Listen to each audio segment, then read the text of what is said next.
Assalamualaikum warahmatullahi wabarakatuh. Kembali lagi bersama saya Dr. Andika Hendra Mustaqim dalam kanal YouTube 100% Autentisitas.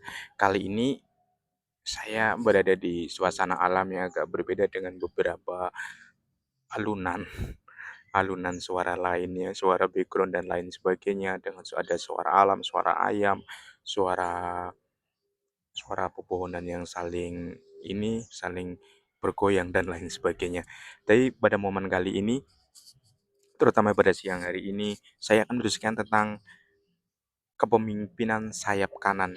Tetapi kali ini saya akan membahas tentang Benyamin Netanyahu, Perdana Menteri Israel. Kita tahu bahwa Benyamin Netanyahu adalah merupakan seorang politisi konservatif di Israel yang sangat berpengaruh dan dia menjadi salah satu orang yang paling bertanggung jawab serangan serangan di Gaza. Ini kan menunjukkan bagaimana kepemimpinan Benyamin Netanyahu itu dikaitkan dengan bagaimana upaya dia membangun fondasi kepemerintahan sayap kanan yang berbasis pada nilai-nilai konservatif Yahudi di Israel.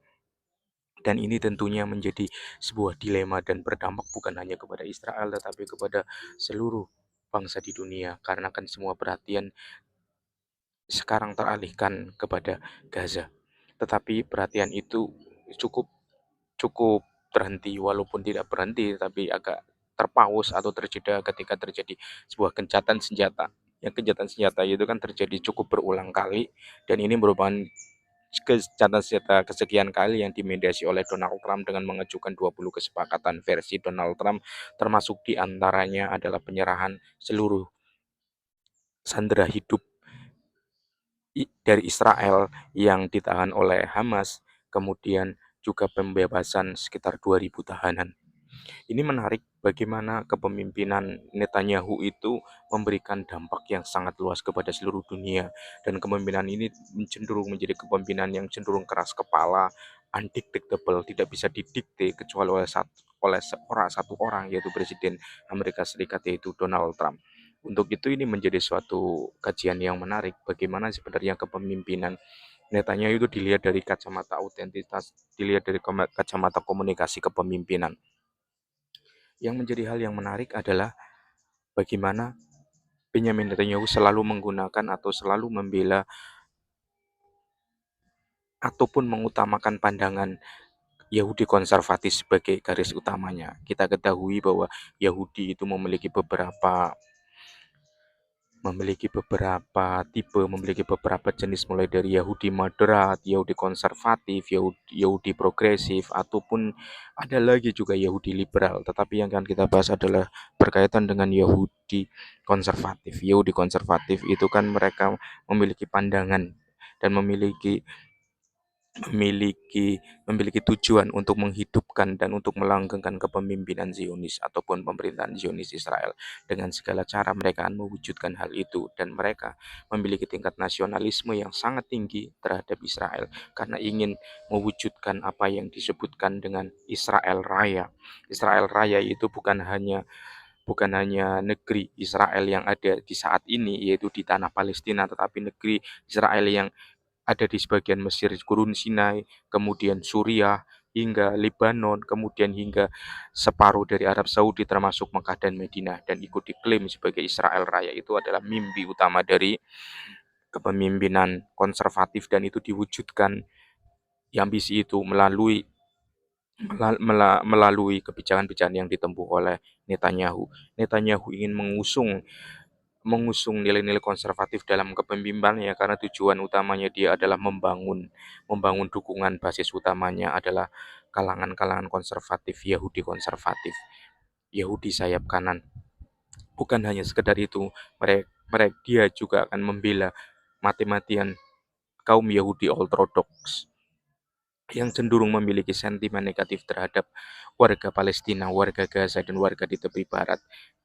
Kebijakan-kebijakan bukan saja aneksasi Gaza, sekarang Israel sudah menguasai hampir 50% wilayah Gaza dan itu diklaim itu diklaim ya, itu diklaim hanya sebagai buffer zone atau zona penyangga. Ini kan menunjukkan bahwa kedepannya Netanyahu ingin menunjukkan upaya untuk menguasai seluruh wilayah Palestina dan upaya aneksasi di tepi barat, mengusir para petani olive ya, petani minyak zaitun, kemudian melakukan penggusuran terhadap warga-warga Palestina yang tinggal di tepi barat, termasuk para warga Arab Badui di Palestina. Mereka diusir, dikekang,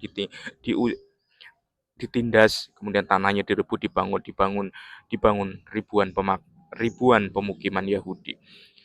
Nilai-nilai nilai-nilai konservatif itulah ini menunjukkan bahwa kepemimpinan Benyamin Netanyahu itu lebih mendekatkan bagaimana dia mencoba untuk membangun dukungan berbasis loyalitas dari para pendukungnya pada basis pendukungnya. Ini bisa dipelajari bahwa seorang pemimpin itu harus memiliki basis dukungan yang spesifik. Basis dukungan yang spesifik itu harus ditunjukkan bagaimana dia juga bagaimana dia juga memberikan loyalitas yang mendapatkan loyalitas yang kuat. Masyarakat yang didukungnya juga memberikan loyalitas yang kuat dengan kebijakan-kebijakan dari pemimpinnya yang menguntungkan mereka. Ini menjadikan bahwa kepemimpinan berbasis konservatif yang dengan dukungannya lebih civic itu lebih mudah karena mereka menjual nilai-nilai agama, mereka menjual nilai tradisi, mereka menjual nilai-nilai sikap leluhur, mereka menjual nilai-nilai yang sebenarnya tidak terlalu sulit dibuat karena memang nilai itu sudah hanya dikemas ulang sehingga mendapatkan simpati dan mendapatkan dukungan. Pemeliharaan pemeliharaan berbasis konservatif kepada warga konservatif ini terbukti unggul, terbukti efektif dilakukan oleh Netanyahu karena dia mendapatkan dukungan penuh di dalam negerinya. Walaupun ada demonstrasi ribuan, jutaan orang yang menentang perang Gaza di Israel, tetapi pemerintahnya tetap kuat gitu kan karena itu basis dukungan itu menjadi penting. Ini perlu diperhatikan para pemimpin politik bagaimana upaya menjaga basis dukungan dari masyarakat yang memilihnya. Yang pertama dilakukan Netanyahu itu adalah selalu memperjuangkan apa yang diinginkan oleh para pendukungnya. Kemudian yang kedua adalah bagaimana menjaga mimpi-mimpi para pendukungnya untuk tetap hidup di dalam pemerintahannya melalui kebijakan dan programnya. Bukan hanya sekedar pendekatan yang bersifat komunitas, bukan hanya itu, bukan hanya sekedar salam bertemu dengan para pendukungnya di rumah atau di komunitas atau di tempat ibadah dan lain sebagainya. Tidak hanya itu, tetapi itu hanya semacam mimik-mimik aja dan semacam gimmick aja. Dalam yang penting adalah bagaimana berbasis kepada program dan berbasis kepada nilai perjuangan. Jadi Netanyahu memperjuangkan kaum-kaum Yahudi ortodok tersebut untuk menindas warga Gaza, untuk menindas Palestina demi kepentingan politiknya. Kepentingan politik bisa saja kepentingan politik jangka panjang, bisa saja juga kepentingan politik jangka jangka pendek.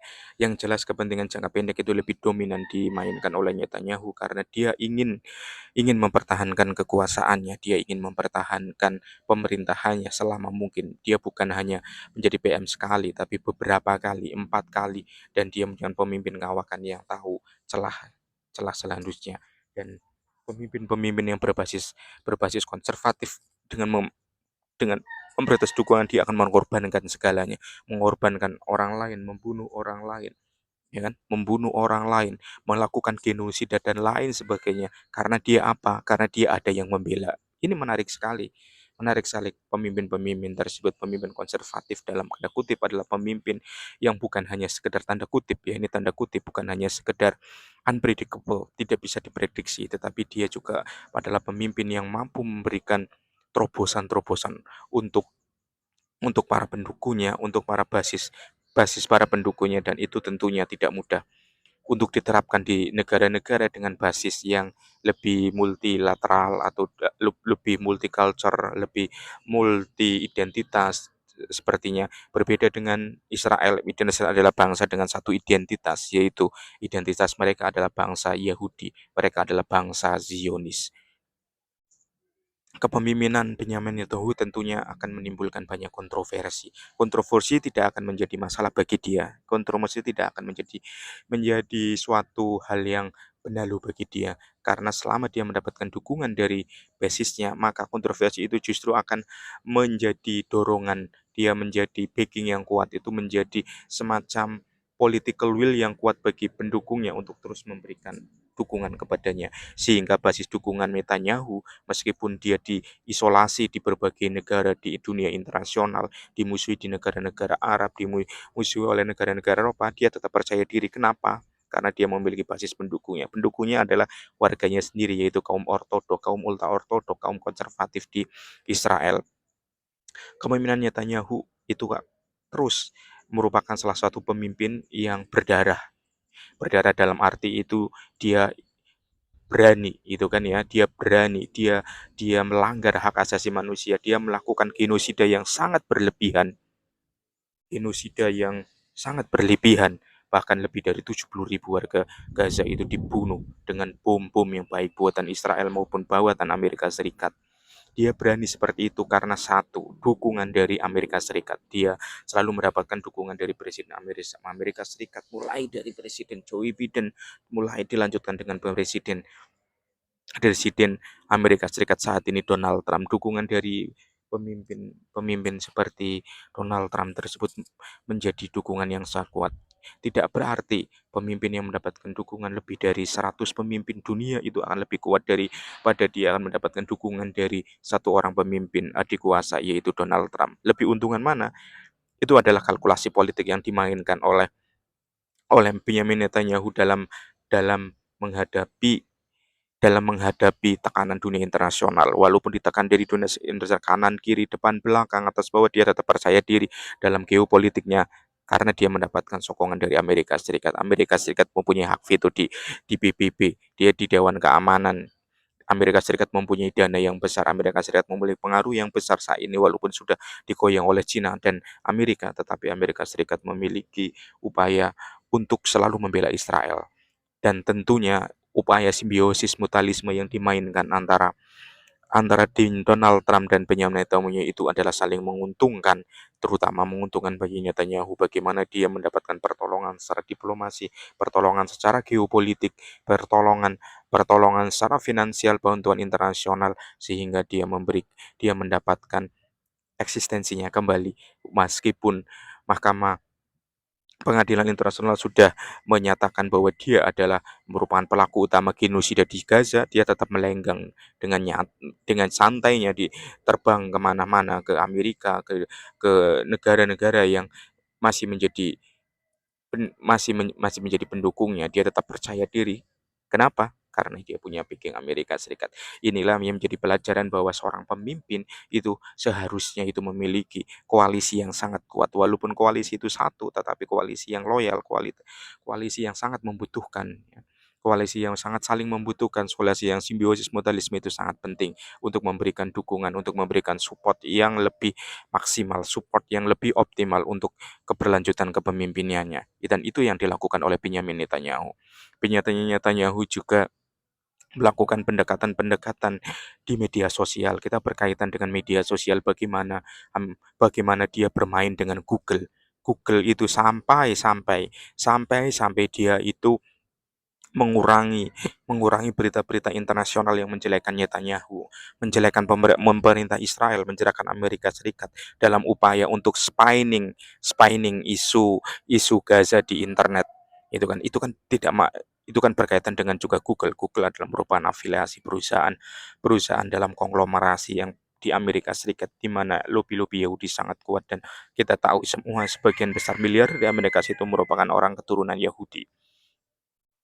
Dan upaya-upaya untuk pengekangan informasi yang berkaitan dengan pro Palestina, pro Gaza, ataupun penyerang Israel itu kan dilakukan secara masif oleh pemerintahan Netanyahu dengan tujuan dia ingin membangun reputasi, bukan hanya reputasi di pemerintahan dalam negerinya, reputasi di dalam masyarakat di basis dukungannya, tapi reputasi di media sosial. Dia ada informasi itu kan, saya pernah membacanya di sebuah di Amerika Serikat di mana pemerintah Israel saya tegaskan pemerintah Israel membayar agensi PR itu kan untuk berkoordinasi dengan para influencer untuk mempromosikan dan mengagendakan kampanye pro Israel di media sosial.